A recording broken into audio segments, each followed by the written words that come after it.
ஹாய்ங்க. சனிக்கிழமை அன்றைக்கி வெளியே போகலான்னு கிளம்பிட்டுருக்கோங்க. எங்கே நாங்களாம் கிளம்பி போயிட்டுருக்கோன்னு பார்த்தீங்கன்னா, நம்ம பெருமாள் கோயிலுக்கு தாங்க போயிட்டுருக்கோம். உங்களுக்கு பெருமாள் ரொம்ப பிடிக்குன்னா எனக்கு ஒரு லைக் பண்ணுங்கள். குட்டி தம்பியை வச்சுட்டு எப்படி நீங்கள் வெளியே ட்ராவல் பண்ணுறீங்க அப்படின்னு கூட நினைக்கலாம். நாங்கள் எப்படி போகிறோன்னா, காரில் வந்து நான் பெட்டாக அரேஞ்ச் பண்ணிப்பேங்க. அதில் வச்சு தான் அவனை மோஸ்ட்லி வெளியே கூட்டிகிட்டு போவேன்.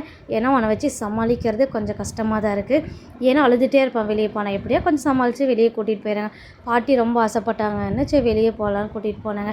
எனக்கு ரொம்ப பிடிக்கும் பெருமாள் டெம்பிள். ஈசிஆரில் இருக்க மச்சைய நாராயண டெம்பிளுக்கு தாங்க கூட்டிகிட்டு போனேன்.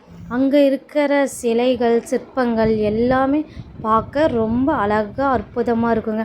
ஒவ்வொன்றும் அவ்வளோ பொறுமையாக பார்த்துட்டு வரலாம். கண்டிப்பாக நீங்களும் போனால் இந்த கோயிலுக்கு போய் பாருங்கள். ரொம்ப நல்லாவே இருக்குதுங்க. அப்படியே சாமி எல்லாத்தையுமே கும்பிட்டுட்டு அங்கே இருக்கிறது எல்லாத்தையும் சுற்றி பார்த்துட்டு இருந்தேன். நவகிரகங்கள் பாருங்களேன், எப்படி எல்லாம் மண்ணில் வச்சுருக்காங்க, செம்மையாக இருந்துச்சுங்க.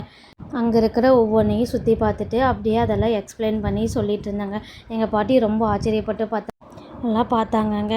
பாட்டிக்கு வந்து எப்பயுமே கடல் சைடு கூட்டிகிட்டு போங்க. வந்ததுலேருந்து மெரினா பீச்சு, அங்கே இருக்கிற சிலைகள், இறந்தவங்களை பார்க்கணும். அதே தான் யார் வந்தாலும் கேட்குறாங்கங்க. சரி ஃபஸ்ட்டு வாங்க கோயிலுக்கு போகலாம் அப்படின்னு சொல்லியிருந்தாங்க. கோயிலெல்லாம் கூட்டிகிட்டு போயிட்டு எல்லாமே காட்டிகிட்டு இருந்தாங்க. எனக்கு வந்து இந்த கிருஷ்ணர் இருக்கிறது ரொம்ப பிடிக்குங்க. அழகாக தத்ரூபமாக செதுக்கியிருப்பாங்கங்க. அப்படியே அங்கே போய் பார்த்து முடிச்சுட்டு நம்ம தம்பி அப்படியே கூட்டிகிட்டு வந்தாங்க. பசி எடுத்துக்கிச்சா, சரி ஒரு லெமன் சோடா எனர்ஜிக்காவது குடிக்கலான்னு சொல்லி ஒரு லெமன் சோடா வாங்கி எல்லாருமே குடிச்சிட்டு பக்கத்தில் இருக்கிற கடலுக்கு தாங்கச்சி போய் பார்க்கலான்னு போயிட்டு இருந்தோம். குட்டி தம்பி வேறு அழுக ஆரம்பிச்சிட்டானுங்க. அப்புறம் எப்படியோ வச்சு சமாளிச்சுட்டு தூக்கி போயிட்டு இருந்தாங்க.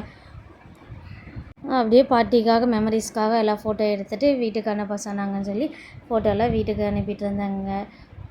அங்கே முடிச்சுட்டு அப்படியே கிளம்பிட்டு இருக்கிறந்தாங்க பாலவாக்கம். செம்ம கிளைமேட்டுங்க. எல்லாம் மழை தூறல். கிளைமேட் பார்க்கவே ரொம்ப அழகாக இருந்துச்சுங்க. கீழே இறங்க முடியல, பட் மழை வந்துட்டதுனால பார்க்க ரொம்ப நேரம் நின்று அதெல்லாம் பார்த்துட்டு வேடிக்கை பார்த்துட்டு இருந்தோங்க. அங்கேருந்து கிளம்பி போனது தாங்க மெரினா பீச்சு.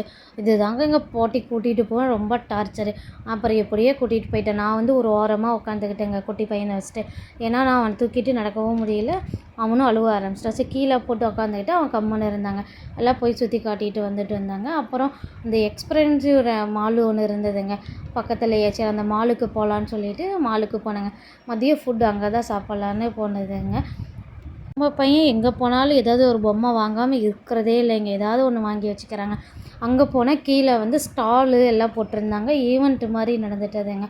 பார்க்கவே ரொம்ப நல்லா இருந்தது. எல்லாமே பார்த்துட்டு எக்ஸ்ப்ளோர் பண்ணிட்டு வந்தோம். அது கீழே போட்டிருந்ததுனால நாங்கள் மேலே ஃபஸ்ட்டு ஃபுட் கோர்ட்டு போய்க்கலாம் அப்படின்னு சொல்லி சாப்பிட தாங்க போனோம். அது ஃபுட் கோர்ட்டில் போய் நமக்கு என்ன வந்து நம்ம டயட் ஃபுட்டுக்காக கலிஃபோர்னியா ஏதாவது சொன்னாங்கங்க. எல்லாம் மிக்சடு பவுலாமா, எனக்கு அது வாங்கி கொடுத்தாங்கங்க. அப்புறம் எங்கள் வீட்டுக்காருக்கு, என் பையனுக்கும், பாட்டிக்கும் எல்லோரும் சேர்ந்து பிரியாணி வாங்கிட்டாங்கங்க. குட்டி பையனை வந்து அங்கே ஒரு பிளேஸ் இருந்தாலும் அங்கே படுக்க வச்சுட்டு அவன் பாடி படுத்துட்டு இருந்தாங்க. அப்புறம் எல்லாருமே எல்லாம் சாப்பிட்டு முடிச்சுட்டு அவனை தூக்கிட்டு அப்புறம் வீட்டுக்கு கிளம்பி வந்துட்டோங்க. அதுதாங்க இன்றைக்கி நாள் முடிஞ்சது.